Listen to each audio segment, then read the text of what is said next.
Hi అండి, welcome to our channel Triveni's point. ఈరోజు మనం చూడబోయే రెసిపీ సింపుల్గాను చాలా టేస్టీగా ఉండే different fry recipe. Curry recipe కూడా మన ఛానల్లో పోస్ట్ చేశాము. కర్రీ చేసుకోవాలనుకునేవారు డిస్క్రిప్షన్లో లింక్ ప్రొవైడ్ చేస్తాను, తప్పక చూడండి. ఆ కాకరకాయ ఈ విధంగా ఉంటుందండి. దీన్ని అడవి కాకరకాయ, బోడ కాకరకాయ అని కూడా అంటారు. దీన్ని బాగా శుభ్రం చేసుకొని ఈ విధంగా పొడుగ్గా ముక్కలు కట్ చేసి పెట్టుకోవాలి. ఇప్పుడు దీన్ని ఒక పక్కన పెట్టుకోవాలి. ఇప్పుడు దీనికి కావలసిన మసాలా మనం ప్రిపేర్ చేసుకుందాము. కారం 1 స్పూను, వెల్లుల్లి 5 రెమ్మలు, జీలకర్ర 1 టీ స్పూను, నువ్వులు 2 స్పూన్లు వేసుకొని మిక్సీ పట్టి పక్కన పెట్టుకోవాలి. ఇప్పుడు దీనికి ఒక ప్యాన్ని స్టవ్ మీద పెట్టుకొని స్టవ్ ఆన్ చేసుకోవాలి. ఈ ప్యాన్ వేడెక్కిన తర్వాత 2 టేబుల్ స్పూన్ల నూనె వేసుకోవాలి.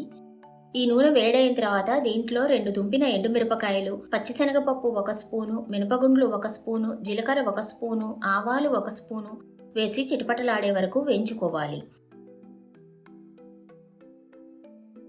ఈ విధంగా చిటపటలాడిన తర్వాత దీనిలో మనం ముందుగా కట్ చేసి పెట్టుకున్న ఆ కాకరకాయ ముక్కలు వేసుకోవాలి. అలాగే దీనిలో 4 కరివేపాకు రెమ్మలు వేసుకోవాలి. రుచికి తగినంత ఉప్పు, చిటికెడు పసుపు వేసుకొని కూరంతా కలిసేలా బాగా కలుపుకోవాలి.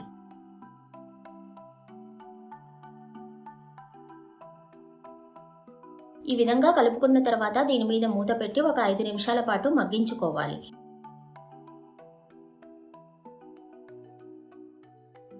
అప్పుడప్పుడు మూత తీసి తిప్పుకుంటూ మగ్గించుకోవాలి.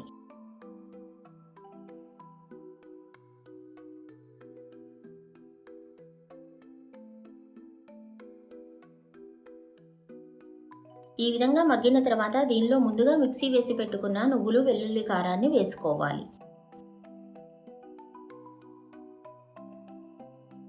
ఇప్పుడు దీన్ని మనం బాగా మిక్స్ చేసుకోవాలి. ఈ విధంగా వేగిన తర్వాత స్టవ్ ఆఫ్ చేసి దీన్ని ఒక సర్వింగ్ బౌల్లో తీసుకోవాలి.